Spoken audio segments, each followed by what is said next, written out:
Hello everyone, I am Dr. Tejas Limaye. I am a nutritionist and a certified diabetes educator.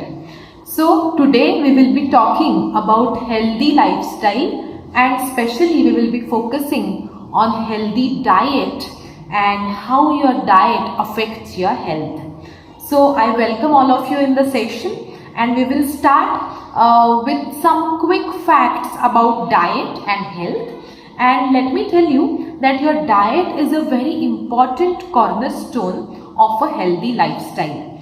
So what you eat is really very important, and equally what you don't eat is also important. So in this session, we will be talking about different perspectives of diet. So you will exactly know what is healthy, in what proportion, in what way if you eat, and in what quantity. So we will be focusing on different aspects of diet.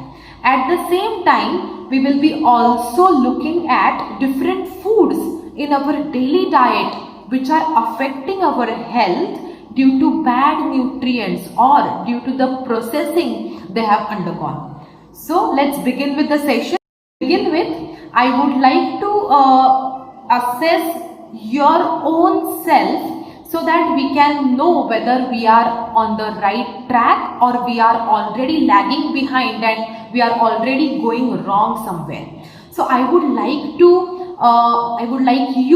to have some basic calculations and then assess your health in two different parameters. So first and foremost parameter to assess your health is your weight.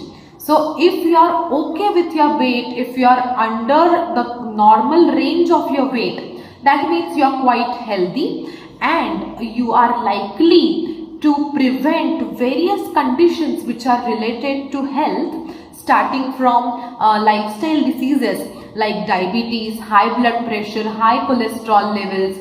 So let's first see whether your weight is under correct range. So to calculate that, it's a simple formula. You have to just subtract 100 from your height in centimeters.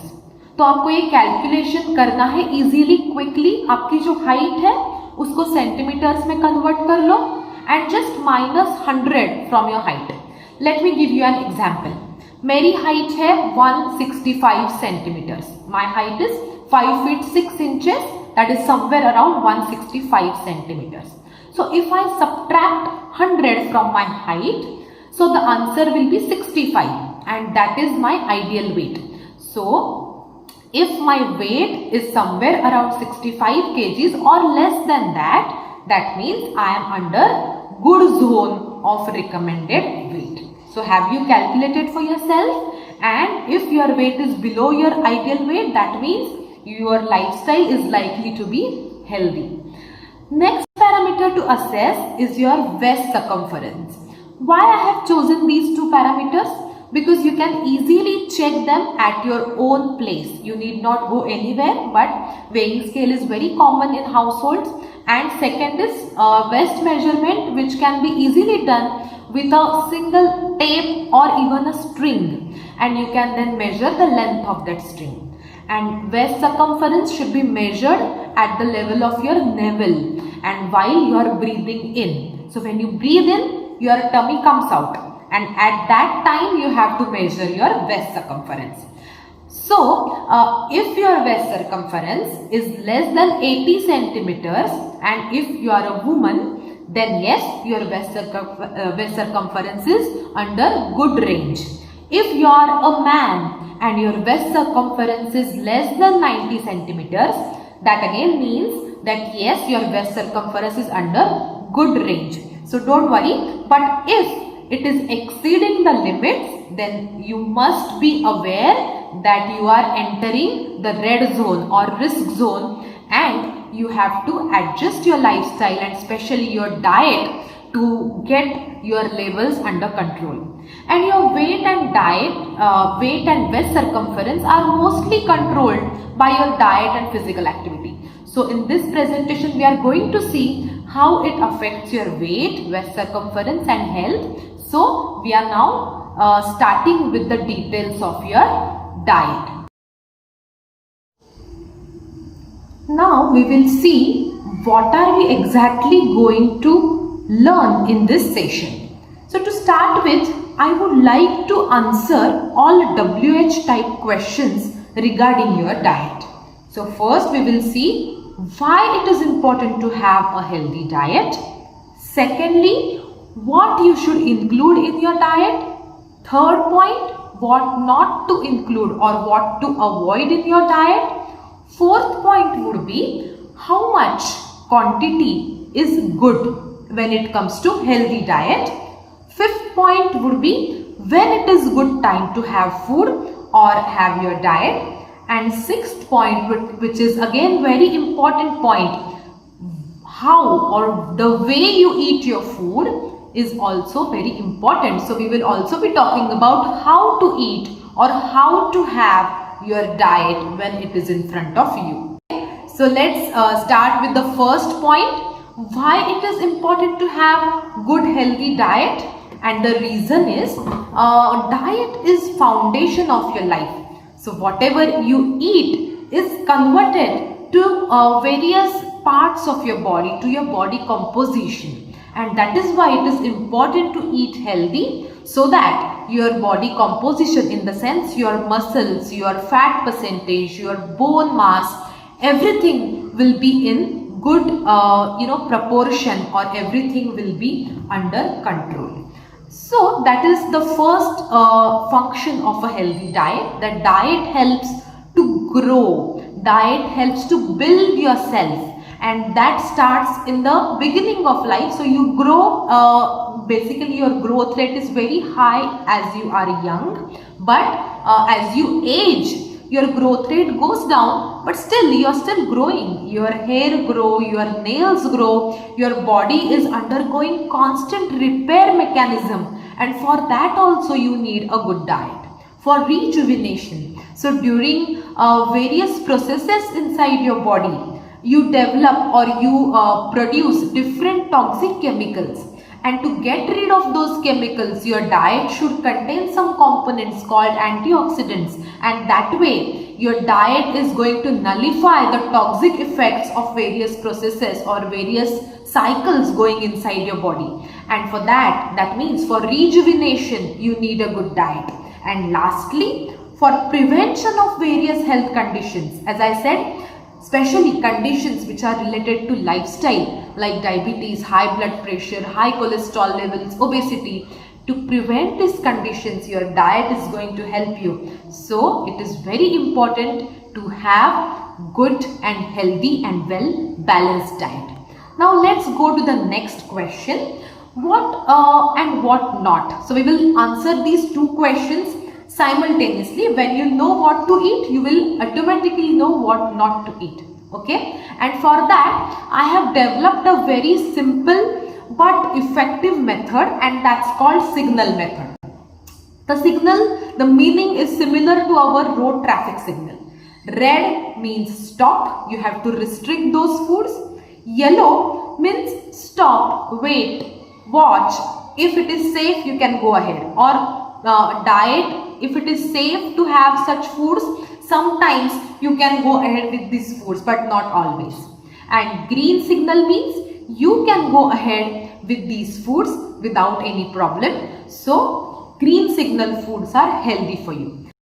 Let's begin with some quick examples. So here you will be able to see I have divided every food group in these three signals. So when it comes to cereals or grains, the grains or cereals with cover are considered the healthiest ones.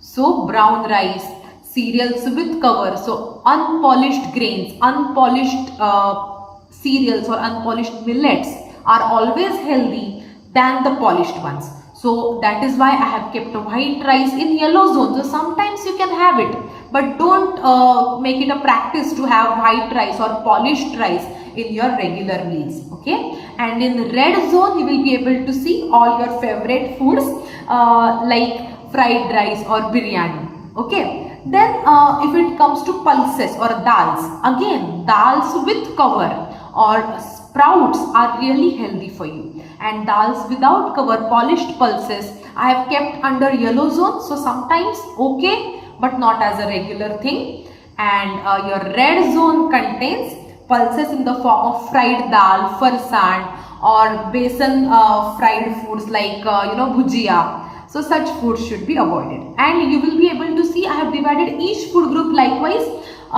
If it comes to roots and tubers, if you want to eat potato. Eating potato sometimes occasionally is fine, but other roots like sweet potato, like beetroot are also healthy options. And if you eat such roots and tubers with cover, yes, sometimes you can have such foods. They are under green zone. But removing cover or having them in boiled form is not really healthy, and having them in fried form comes under red zone. So mind it, how you prepare your food, how you cook your food also matters a lot.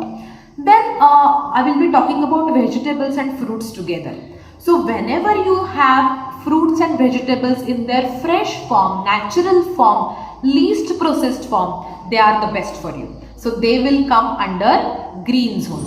But if you process the vegetables and fruits, that means if you extract juices out of it, they will come under yellow zone if the juices are unsweetened. But the sweetened juices or the drinks which claim that they are natural juices but they are not natural, we will be seeing it later, but such drinks, they come under red zone. Even vegetables which are fried or salads with heavy dressings, they also come under red zone. Then if we go to the next slide and if we see that fats and oil seeds, yes, most of them are healthy in their natural form, but refined oils, butter, ghee should be used with caution, sometimes occasionally or even in regular diet in small quantities. Such foods are fine, but don't have too much of them. And in the red zone, what comes are your salted and sweetened nuts, vanaspati ghee, palm oil or dalda. Such foods, mayonnaise, salted butter, they all come under red zone. When it comes to milk and milk products, yes, milk without cream or toned milk, double toned milk are all good. They are in green zone. And milk preparations such as curds, buttermilk are also under green zone. But if it is cheese or paneer, they are in yellow zone. They are healthy, they are rich in proteins, but have them occasionally and not as a regular practice. Foods like lassi, khawa and preparations made from that like mithai, basundi, rabdi are all milk products, but due to excess of fat and excess of sugar, such milk products are not good. When it is non-veg food, yes, having eggs daily is also okay. Having egg yolk one per day is absolutely fine. Having fish is a good choice, but having chicken or having preparations with more amount of oil, like instead of egg, if you are having egg burji, it has more oil. So such preparation should be kept in yellow. So occasionally you can eat. Also pudding or less spicy gravies can be eaten occasionally, but heavy gravies or gravies with a lot of fats, lot of oil, lot of spices should be avoided. They are under red zone. Also fried fish, fried chicken, mutton or organ meat, red meat are the options under red zone. And when it comes to some other foods like tofu or sabja seeds, coconut water are all good foods for you, so they are under green zone. But soy chunks, tea, coffee are the foods which you can take occasionally. Regarding tea and coffee, I would like to talk. Some people, even students, take a lot of tea and coffee, and that's not a healthy practice because tea and coffee give you no nutrition, but they hinder or they prevent some nutrients from your diet from getting absorbed. For example, iron in your diet, calcium in your diet. So don't overdo with tea and coffee. Even if you have 1 or 2 cups of tea and coffee in a day, that's sufficient, more than enough. And have them in mild form. Don't add too much of sugar. If possible, avoid them altogether. That is why I have kept them under yellow zone if they are mild and with less sugar. But things like cold drinks, ice creams, chocolates, papad, pickle, all processed food, packaged foods, they all come under red zone or danger zone. So stay away from such foods. Now you know what to eat and what not to eat. But if you choose correct food and cook it in wrong method, it's not going to help you. So it is very important to cook right after you choose the right food. So while cooking, your cooking starts with cooking vessels. And always remember, never ever use never use plastic or aluminium utensils for cooking and storing food, but using glass vessels, especially for microwaving, and using stainless steel vessels is a good practice. So always make sure that your cooking vessel and storing vessel is appropriate. Whenever possible, you can also go for iron vessels or iron kadhai. That is good for your health, because some iron it leaches in the food and it's available for your body. So it is a good thing, but the aluminium leaches similarly in the food, it's detrimental to your health. Okay, even plastic, if you store hot food in plastic, there are some particles from plastic which leach in the food and which are very dangerous, which can also cause cancer and some other disorders. So avoid use of plastic and aluminium as far as possible. Regarding non-stick vessels, they are also aluminium vessels coated with some coatings. So if you are taking appropriate care of the coating, washing it with appropriate scrubber and not using metal spatula on it, you can use non-stick. It is good because it helps you reduce your oil intake. But if you are not able to maintain non-stick vessels well, if there are scratches on such vessels, then don't use such vessels. Better use stainless steel or glass vessels. Then comes to your washing, and many of us are aware that foods like vegetables and fruits are loaded with pesticide residues, are loaded with fertilizer residues, some chemical residues, and we are afraid of eating them raw. But at the same time, we know raw food is good for us. So what can you do? You can wash them well, and for washing them well, you can use either salt water or vinegar water or baking soda water. Proportion is 10 grams of baking soda or 10 grams of salt or 10 ml of vinegar in 1 liter of water. And in this solution, you can soak the vegetables or fruits for 15 to 20 minutes, and then you can wash them with tap water and use them for cooking or use them for eating directly. Then while cooking, don't overcook vegetables, and always remember, you wash vegetables before you cut them and before you process them further. So washing before cutting is very important guideline. Don't overcook vegetables. Always put some cover the vessel, or always put some cover on the cooking vessel so that you won't lose nutrients while cooking. So don't see the vapors or steam coming out of your food. If you could see that, remember all nutrients are getting vanished in the air with that steam or the vapors. So make sure you cover the vessel very well while you are cooking food in the vessel. And as we have already seen, rather than having juices, always prefer fresh fruits and vegetables. Remember one rule: least processed food is the best for you. So don't remove cover of the fruit and vegetables wherever possible, like apple, cucumber. Don't remove cover, just wash it thoroughly and have it. And also don't strain juices if at all you want to have homemade juices occasionally. So least processed food is the best for you.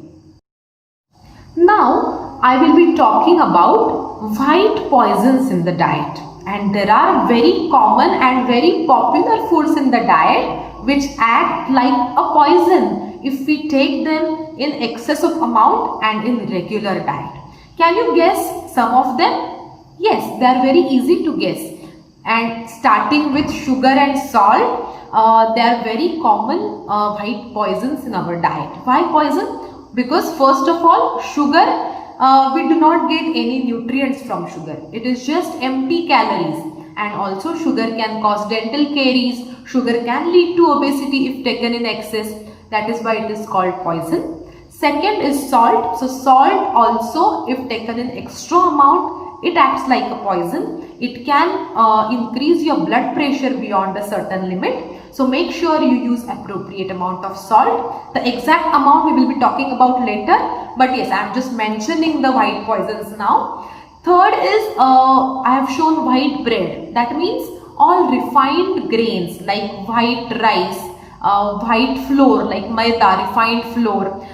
These are considered white poisons because again, they don't contain any fibers. They are just plain starch, and if taken in excess, they can lead to weight gain. They can increase your sugar. Fourth white poison is your favorite food during your fast. That is your sago and potato. These are again white starchy foods devoid of any nutrients, increase your sugar rapidly. So stay away from them as far as possible. If you really love them, have them in smaller quantities and occasionally. And the last one is white fats like cream, butter, mayonnaise. So such white poisons are abundant in all processed and junk foods. We will be watching it later. But make sure that you stay away from these white poisons as far as possible. Also, be aware of the hidden salt in your diet.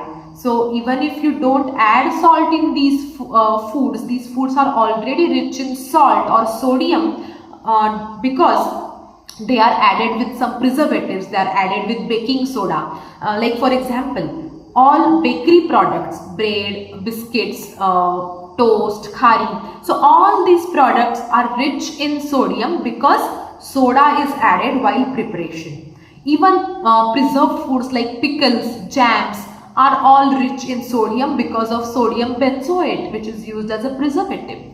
And foods like papad are also very rich. Foods like chips are also very rich in sodium because of extra amount of salt used during preparation of these foods.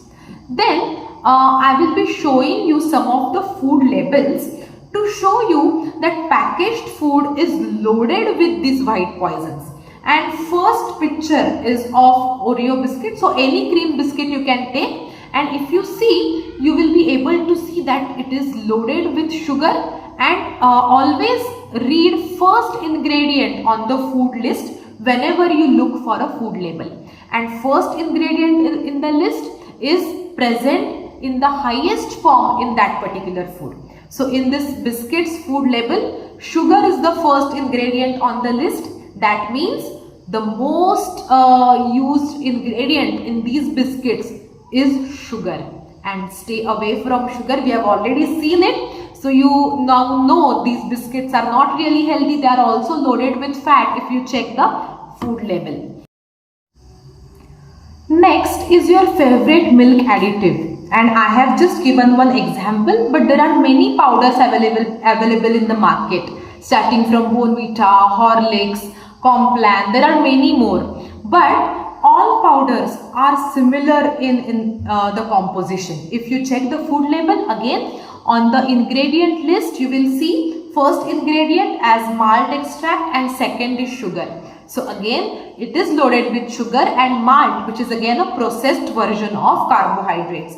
So both are not good for you, and you will see 100 grams of such powders, they contain almost 70 grams of sugar. So 70% powder is just sugar. And why to have such high amount of sugar in diet? So you will avoid these foods in your diet for better health. Then let's take next example, and it's again our favorite chocolate and Cadbury. They are also loaded with lot of sugar. Again, first ingredient on the list is sugar. So beware of such foods.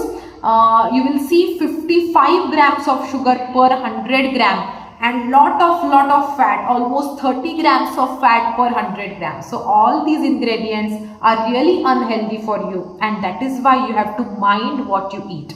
That is why I have selected the topic today as healthy diet, mind what you eat.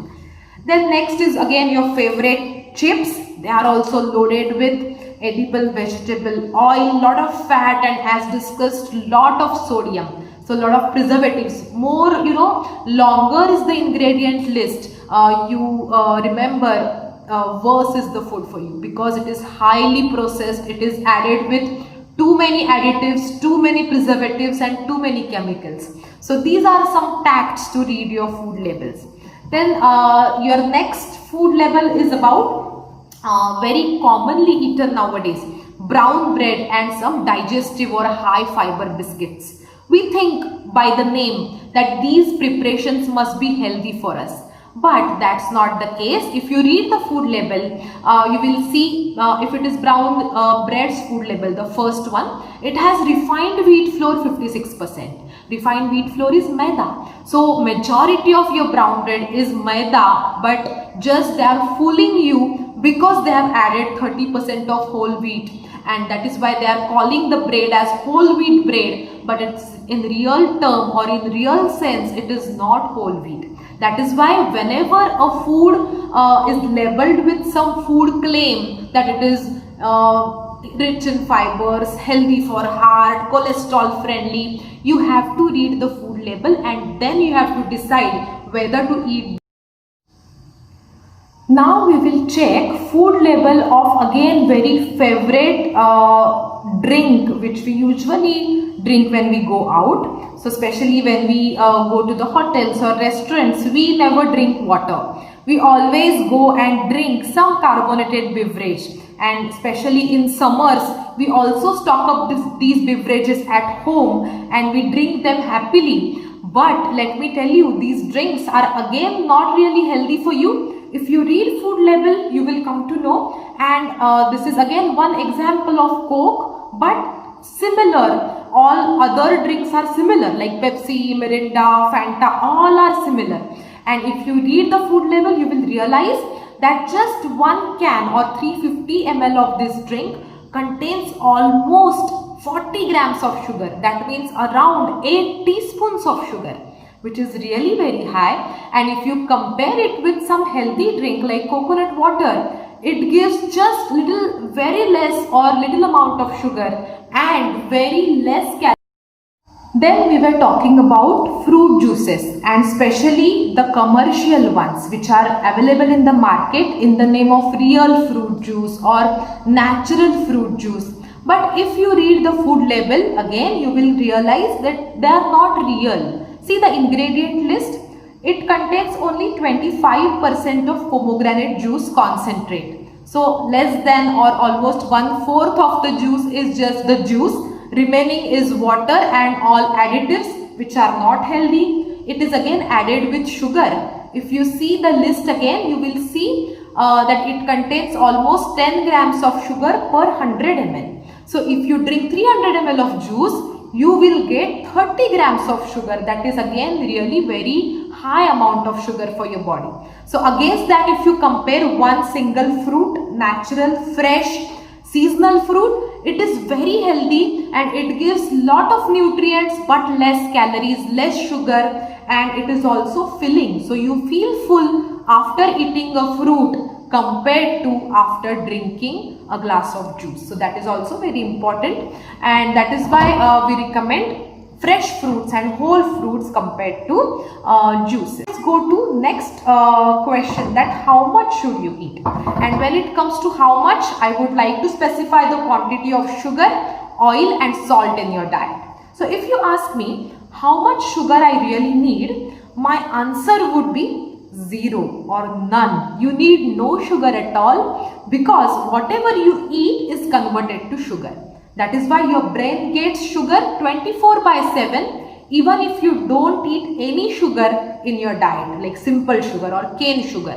So as far as possible, try to avoid sugar altogether. What about salt? It is said that 1 teaspoon of salt or 5 grams of salt is fine for a normal person. If you have high blood pressure, you need less salt, but for a normal person, 5 grams or 1 teaspoon of salt is sufficient. And you need to make sure whether you really use this much or more. And for that, you can track your salt intake. If you open 1 kg pack and if you just mark it on your calendar, you will know for how long it lasts. And if there are 4 members in the family, let me tell you, you need 4 into 5, 20 grams of salt per day, and 1 kg pack, that means 1000 mg pack should last for 50 days. That means almost 2 months.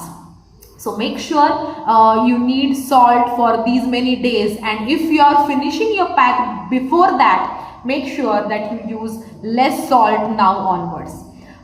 Third is about oil, and not a single oil is perfect. So you have to use combination of different oils in your diet.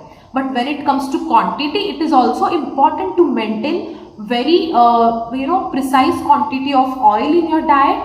That is somewhere around 500 ml per person per month.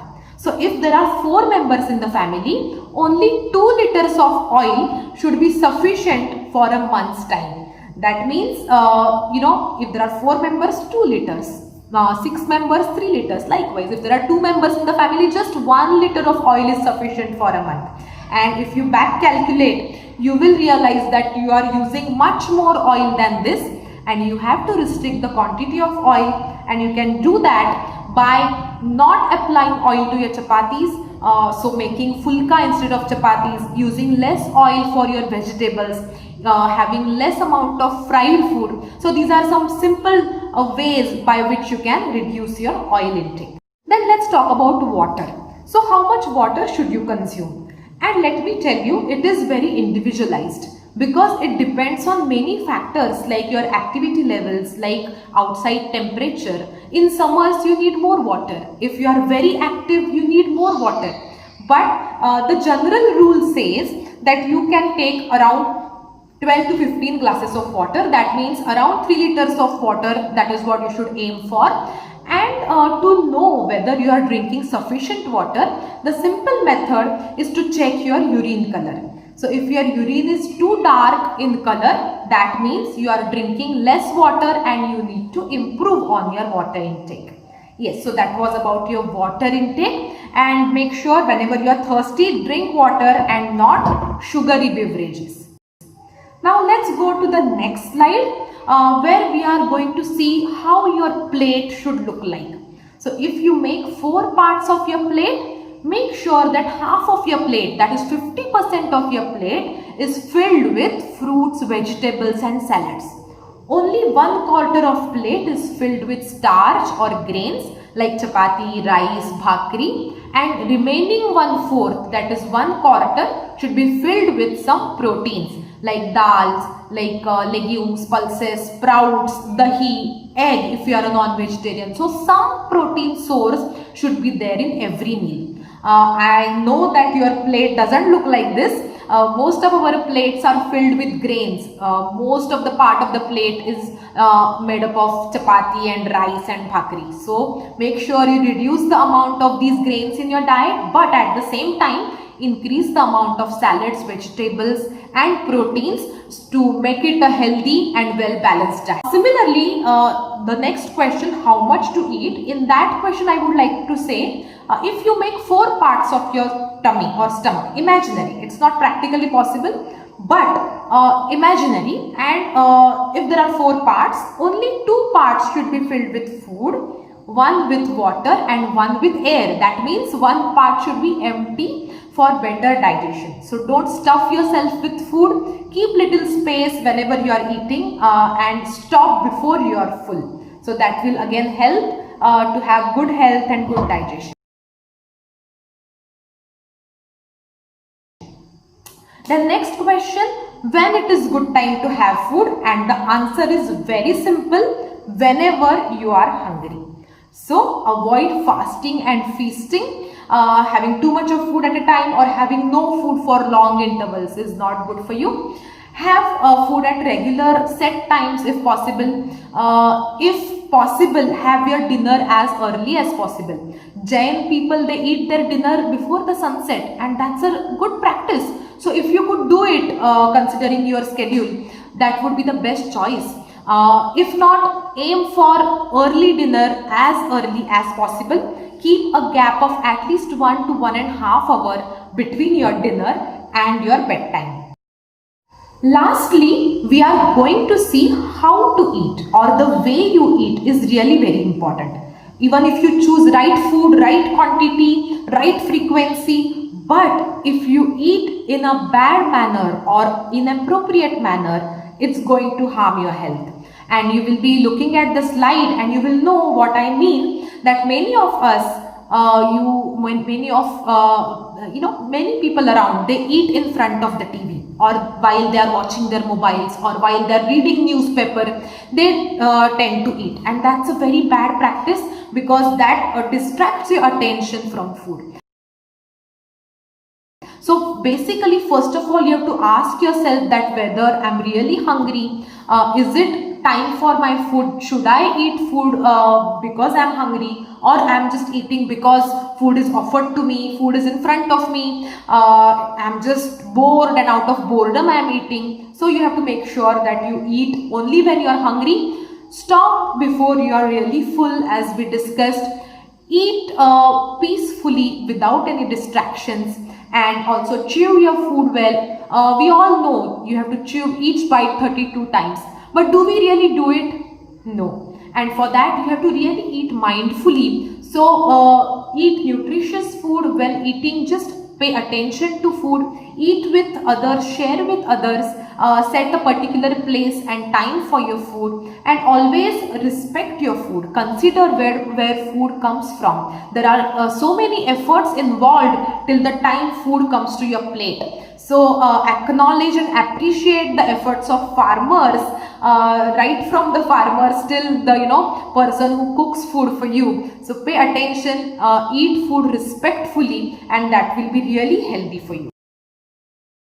So I have summarized some points. Wherever possible, sit on the floor, pay attention, chew food well, don't gulp with water. Also, no emotional eating. It has been observed, when people are stressed, they eat more. When people are depressed, they eat more. So don't do such things. Always use food as the thing to improve your health, not as a thing of reward. So don't use food as a reward. Don't give chocolates as a reward to your kids, or kids around. So cook in right amount so that there won't be any food wastage. The next day you will not eat the remaining food. In summary, remember, whenever you eat or drink, you are either feeding a disease or fighting it. So choose right food in right quantity at right time with right processing, and have well balanced diet. It will definitely help you improve your health and stay away from various lifestyle diseases. All the very best. Thank you so much.